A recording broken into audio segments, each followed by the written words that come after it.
এক জায়গায় জমা হয়েছে, ওই রক্ত পুষগুলি ঠক ভাবে গরম পানির মতো উতরাইতে থাকবে। তাও আবার জাহান্নামের আগুনের গরম। ওই পানিগুলি একটা গ্লাসে লইয়া তোমারে দিবে পানি পান করার জন্য। এবার বান্দা পানিটা হাতে লইয়া একবারও চিন্তা করবে না পানিটা গরম না ঠান্ডা, কারণ তারা হাজার বছর ধরে তার পানির পিপাসা, কলিজাটা পেটে যায়।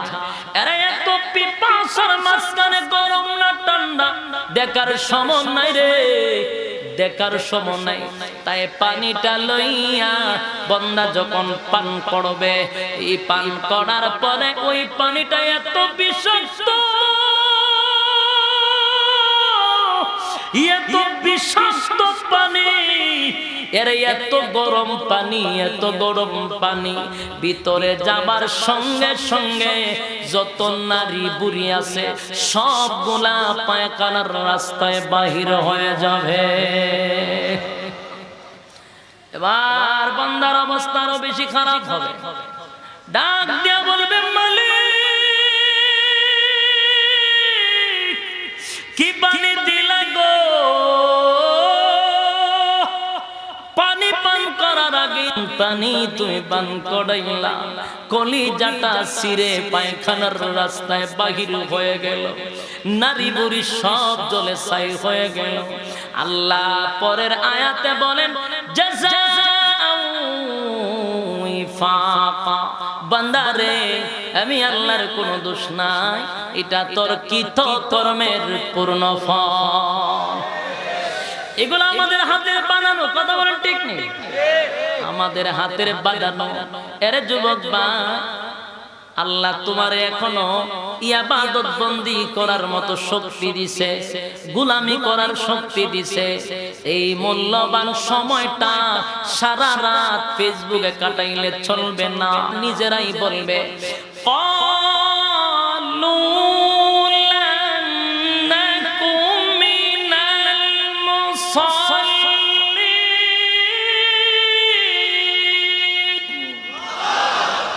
قالوا لم نكن من المصلين। জাহান্নামে আসার কারণ হলো দুনিয়ার জমিনে তুমি আর আমি একই সাথে ব্যবসা করতাম, একই সাথে অফিসে যেতাম, একই সাথে চাকরি করতাম, একই সাথে খেলাধুলা করতাম, সব ঠিকঠাক ছিল। কিন্তু যখন মসজিদে আজানটা হইতো রে, তুমি ব্যবসাটা বন্ধ করে অফিস আদালত বাদ দিয়া আল্লাহর ডাকে সাড়া দিয়া মসজিদে চলে যাইতা। আমি মসজিদে যাইতাম না, খেলাধুলা বন্ধ করে তুমি মসজিদে যাইতা, আমি মসজিদে যাইতাম না। ক্বালু লাম নাকু মিনাল মুসাল্লিন, তুমি মুসল্লি ছিলা, আমি মুসল্লি ছিলাম না, এই জন্য আমি জাহান্নামী, তুমি জান্নাতি। আমি জানতে চাই জাহান্নামে যাওয়ার এক নাম্বার কারণ কি না পড়া? হইতে পারে না কি না পড়া? আর জোরে কোন নামাজ না পড়া? আরে জাহান্নামে যাওয়ার এক নাম্বার কারণ কি না পড়া? নামাজ না পড়া। ও ব্যবসায়ীরা, ও চাকরিজীবীরা, বাইরে দিলের কান লাগায়া শুনেন। এতক্ষণ যা বলছি একটা কথা আমার মন গড়া বলি নাই, খোদার কসম কোরআন থেকে বলছি, একটু মনোযোগ দিয়া শুনেন। আল্লাহ বলেন জাহান্নামে যাওয়ার এক নাম্বার কারণ হলো নামাজ না পড়া। এরা কিয়ামতের কঠিন ময়দানে সর্বপ্রথম নামাজের হিসাবটা কিন্তু আল্লাহ আগে নিবে।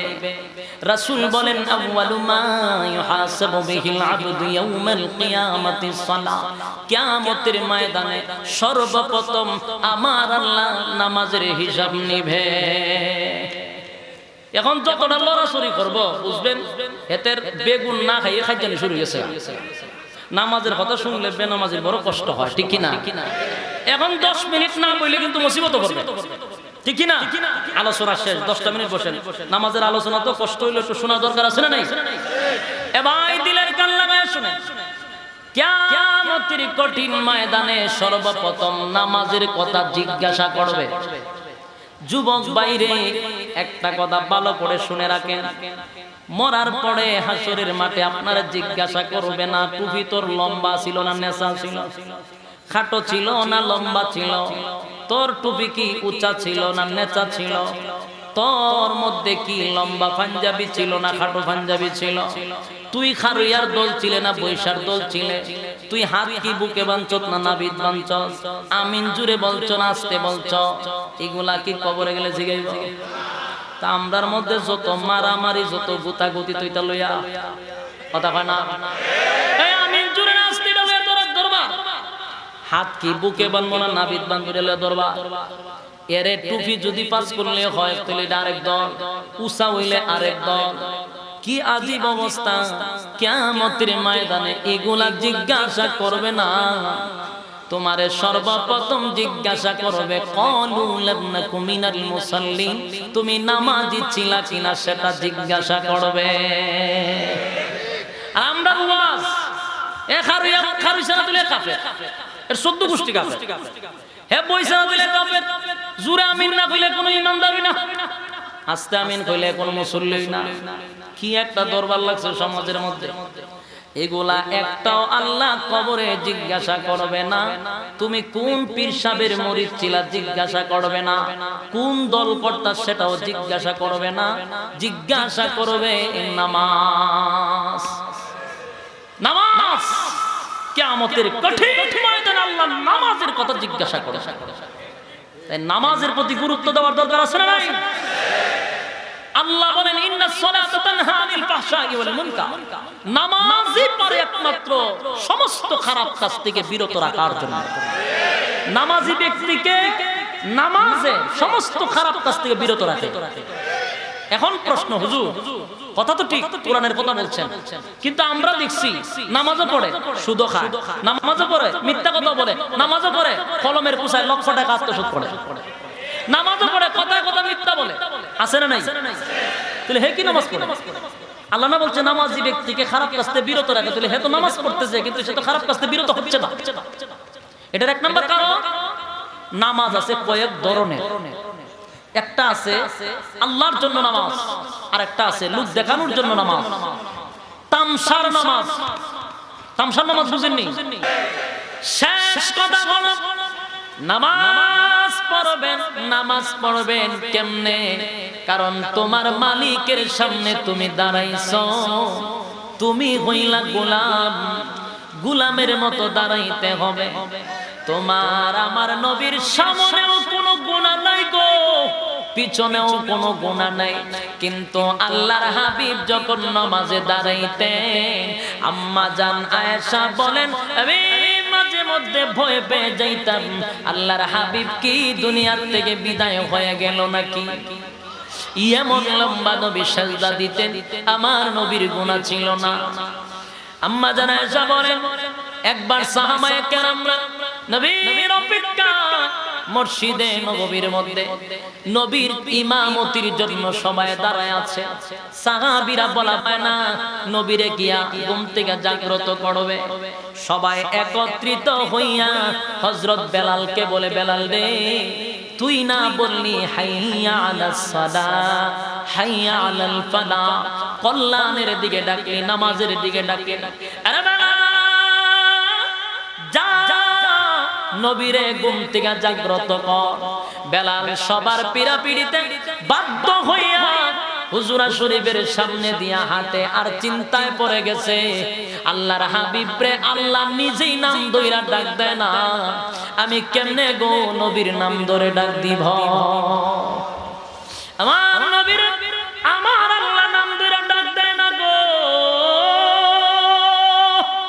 আল্লাহর যদি নবীরা ডাক দেওয়ার প্রয়োজন হয়, আল্লাহ ডাক দেয় ইয়াসিন বলে, তাহা বলে, ইয়া আইয়ুহাল মুদাসসির বলে, ইয়া আইয়ুহাল মুজাম্মিল বলে, তথাপি আমার নবীর নাম ধরে আল্লাহ ডাক দেয় না। আরে বেলাল আশ্চর্য হয়ে গেল, আমি নবীর নাম ধইরা কেমনে ডাক দিমু রে? আমি তো কোনো ভাষা খুঁজে পাই না, যদি বেয়াদবি হয়ে যায়। পেরেশানির মধ্যে পড়ে গেছে। হুজুরা শরীফের সামনে দিয়া বারবার হাঁটা চলা করে। হঠাৎ করে বেলালের জবান দিয়ে একটা শব্দ বাহির হয়ে গেল, আসসালাতু খায়রুম মিনান নাওম, আসসালাতু খায়রুম মিনান নাওম। ঘুম থেকে নামাজ ভালো, ঘুম থেকে নামাজ ভালো। আমি জানতে চাই নবী কি ঘুমে? না, নবী ঘুমে না। নবী আল্লাহর কুদরতি বায় সাজদায়। সাহাবীরা মনে করছে নবী ঘুমায় আছে। বেলাল ঘুম থেকে নামাজ ভালো যখন বললেন, আল্লাহর হাবিবের কান মুবারকে আওয়াজটা গিয়া পৌঁছে গেছে। নবী মাথা মুবারক তুলে হুজুরা শরীফের সামনে এসে দাঁড়াইছে।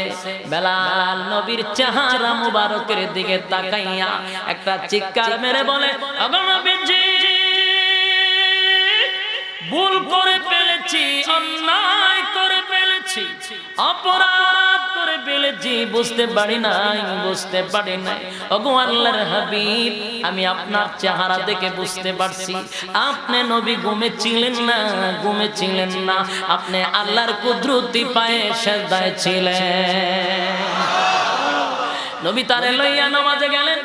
নামাজ পড়ার পরে বেলাল বলে, নবী গো, একটা কথা আপনার কাছে জানতে চাই।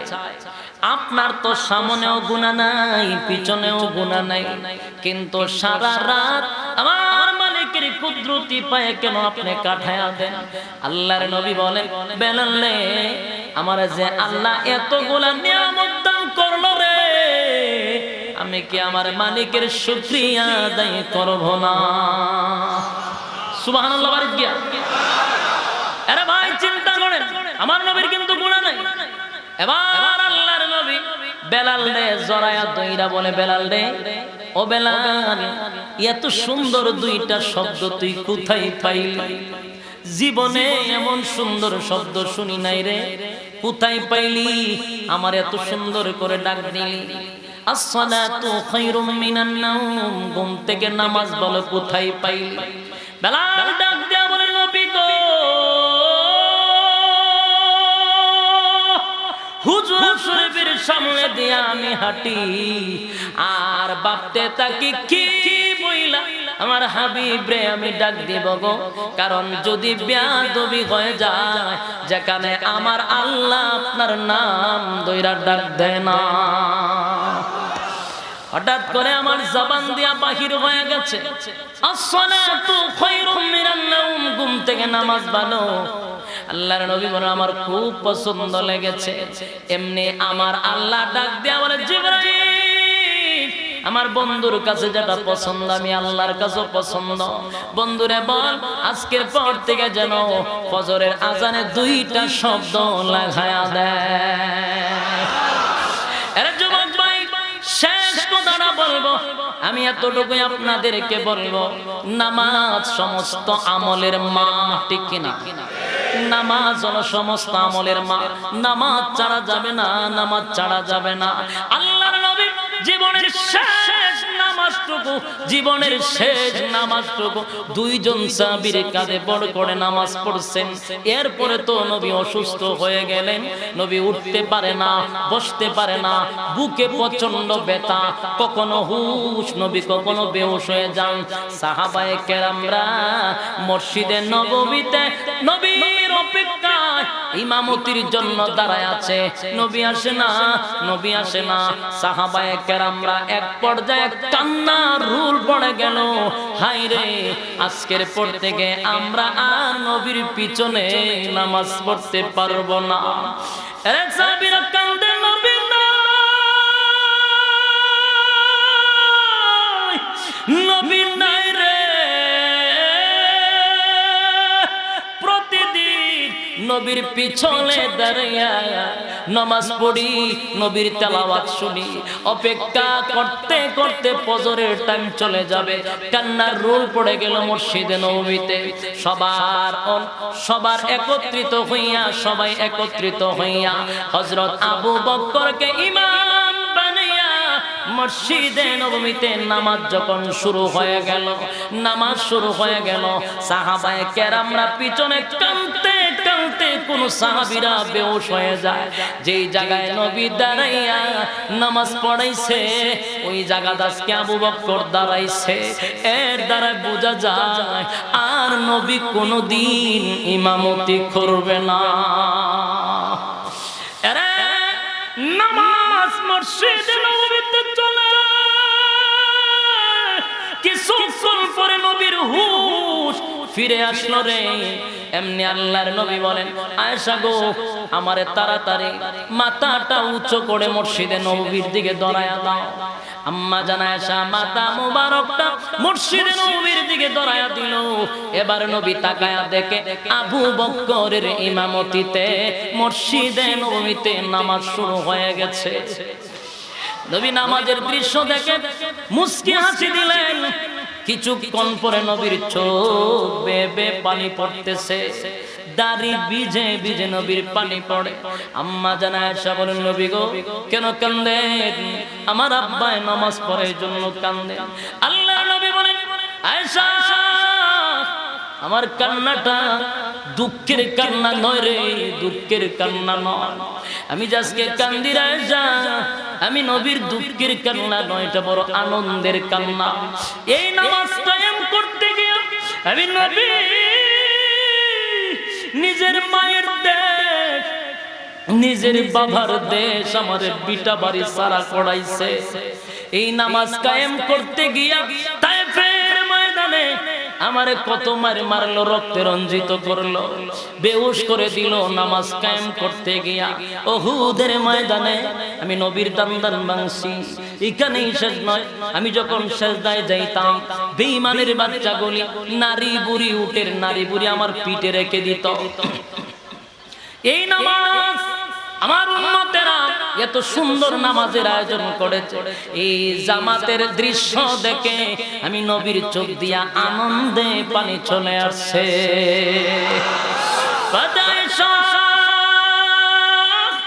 এটা কষ্টের কান্না নয়, নবীর জীবনের শেষ কথাটা উম্মতের কাছে ছিল শেষ কথা। আসসালাত আসসালাত আসসালাত ওয়া মা মালাকাত আইমানুকুম। উম্মতেরা নামাজ ছাড়বি না, নামাজ ছাড়বি না, নামাজ ছাড়বি না। আজকে ব্যবসা করি, অফিস আদালতে যাই, স্ত্রীর সময় দেই, বন্ধু বান্ধবের সময় দেই না রে নামাজের জন্য। এ যুবক ভাই নামাজ পড়তে রাজি আছেন ইনশাআল্লাহ? সবাই হাত তুলে বলেন রাজি আছি। আল্লাহ সবাইকে তুমি খাঁটি নামাজি বানায়া দাও। 5 ওয়াক্ত নামাজ যেন আল্লাহ আপনাদেরকে জামাতের সহিত পড়ার সুযোগ করে দেয়, আমিন। এবং নামাজ কায়েম করতে হবে, ঠিক কিনা? আপনি যদি আপনার ঘরের একজন থাকেন তাহলে 5 জন মানুষ থাকলে আপনি এই 5 জনের দায়িত্ব আপনার ঘরে, ঠিক কিনা? যত দায়িত্ব যত বাড়বে তত আপনার, কিন্তু যত উপরে যাইবেন তত কিন্তু আপনার দায়িত্ব বাড়তে থাকবে। দায়িত্ব বাড়বে না? একজন মেম্বার হলে ওই এলাকার ইউনিয়নের ভিতরে আপনার দায়িত্ব, চেয়ারম্যান হলে ইউনিয়নের ভিতরে আপনার দায়িত্ব, মন্ত্রী হলে তার, এমপি হলে তার দায়িত্ব, মন্ত্রী হলে এরকম জেলার দায়িত্ব, ঠিক কিনা? আর যিনি দেশের প্রেসিডেন্ট হবে ওনার দায়িত্ব হলো সমাজের মধ্যে নামাজ কায়েম করা। আল্লাহ আমাদেরকে কথাগুলোর উপরে আমল করার তৌফিক দান করুন, সকলে বলে আমিন।